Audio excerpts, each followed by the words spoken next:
สบายดีเทรดเดอร์ทุกคนสำหรับคลิปนี้เนาะค่อยจะมาสอนเนาะวิธีสร้างรหัส 2FA เนาะหลังจากที่ว่าเราสมัครบัญชี BX Trade เข้ามาแล้วเนาะจำเป็นเนาะเราต้องได้สมัครรหัส 2FA เนาะเพราะว่ารหัส 2FA เนาะเป็นรหัสความปลอดภัยของระบบ BX Trade เนาะเป็นรหัส6ตัวเนาะมันจะเปลี่ยนทุกๆ30วินาทีเนาะเราจำเป็นต้องได้สร้างเนาะมาเดี๋ยวค่อยจะมาแนะนำนะทุกคนนะวิธีสร้างเนาะขั้นตอนแรกนะทุกคนเนาะอันดับแรกเดี๋ยวทุกคนนะให้ทุกคนไปโหลดแอป Authent Indicator มาก่อนนะทุกคนเนาะให้ทุกคนโหลดแอปตัวนี้มาก่อนนะทุกคนนะคำว่า Authent Indicator นะทุกคนเนาะหลังจากทุกคนโหลดแอปตัวนี้เข้ามาแล้วให้ทุกคนเข้าไปที่ระบบ BX Trade นะทุกคนเนาะมาเมื่อเราเข้ามา BX Trade แล้วเนาะให้ทุกคนกดเข้ามาที่หน้าโปรไฟล์ของ BX Trade เดี๋ยวทุกคนนะเขากดใส่บันหนึ่งเนาะแล้วให้ทุกคนเลื่อนขึ้นไปสุดเลยแล้วมันจะเขียนคำว่าเนาะรหัส 2FA เนาะให้ทุกคนกดเปิดเลยเด้อเมื่อเปิดเข้ามาแล้วเนาะให้ทุกคน Copy เอารหัสสำรองของ QR Code ตัวนี้เนาะหรือว่าทุกคนมีโทรศัพท์2หน่วยเนาะทุกคนสามารถสแกนหน่วยนี้ได้เลยเนาะเอาเข้า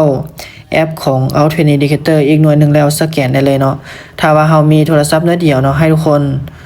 Copy รหัสสำรองตัวนี้เนาะแล้วไปเปิดอยู่ในแอป Authent Indicator เนาะมาเฮากด Copy เลยทุกคนขั้นตอนนี้เนาะเฮาเฮ็ดแข่งเวลาเด้อทุกคนเด้อถ้าว่าเฮาเฮ็ดช้าเนาะมันจะเปิดใช้งานบ่ได้เฮาต้องเฮ็ดไวๆเด้อทุกคนมาเฮากด Copy เอาแล้วเนาะให้ทุกคนมาที่ Authent Indicator เนาะแล้วให้ทุกคนกดใส่หมายบวกเนาะแล้วให้ทุกคนกดใส่ปอนคีย์การตั้งค่าช่องแรกเนาะให้ทุกคนใส่ชื่อเดี๋ยวทุกคนแล้วทุกคนจะใส่ชื่อแบบไหนก็ได้เนาะช่องที่2ให้ทุกคนใส่รหัสที่เรา copy มาเมื่อกี้นี้เนาะแล้วเราเพิ่มไปเลยทุกคนมันจะเพิ่มเป็นรหัส 2FA ขึ้นมาอยู่ด้านลุ่มนี้นะทุกคนเนาะจะเป็นรหัสตัวนี้6ตัวเนาะมันจะเปลี่ยนทุกๆ30วินาทีมาหลังจากที่ว่าเราเปิดอยู่ในแอป Authent Indicator สำเร็จแล้วเนาะให้ทุกคนกลับเข้าไป BX Trade คือเก่าเมื่อเรากลับเข้ามา BX Trade แล้วเนาะให้ทุกคนซ่องทำมิดนี่เนาะให้ทุกคนกรอกรหัสผ่านของ BX Trade เนาะที่ทุกคนกรอกรหัสใส่ตอนทุกคนจะเข้ามาในระบบ BX Trade เนาะทุกคนตั้งแบบใดเนาะให้ทุกคนใส่แบบนั้นได้ทุกคนได้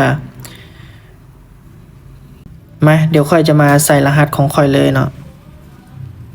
หลังจากเราใส่รหัสช่องที่1แล้วเนาะทุกคนเนาะช่องที่2ให้ทุกคนตัวนี้เนาะมันจะเป็นรหัส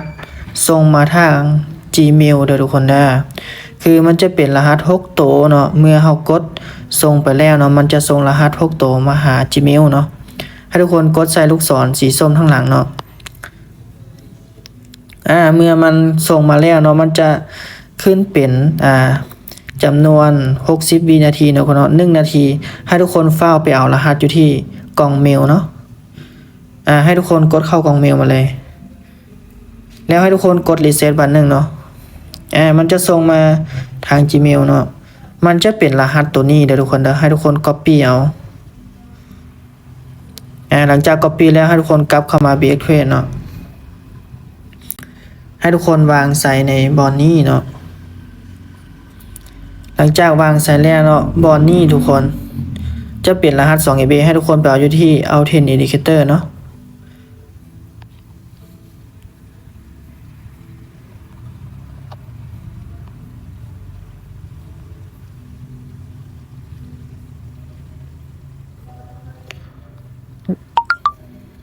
หลังจากเขาเปิดสำเร็จแล้วเนาะให้กดเปิดใช้งานเลยทุกคนทุกคนเขาเปิดสำเร็จแล้วเด้อทุกคนได้เนาะรหัส 2FA เนาะมันก็สำเร็จแล้วทุกคนมีแต่ขั้นตอนต่อไปเนาะแนะนำให้ทุกคนไปเปิดรหัสธุรกรรมเด้อทุกคนได้เพราะว่าเป็นรหัสใช้ถอนเงินเนาะทุกคนเนาะสำหรับคลิปนี้เนาะขอบใจเด้อทุกคนได้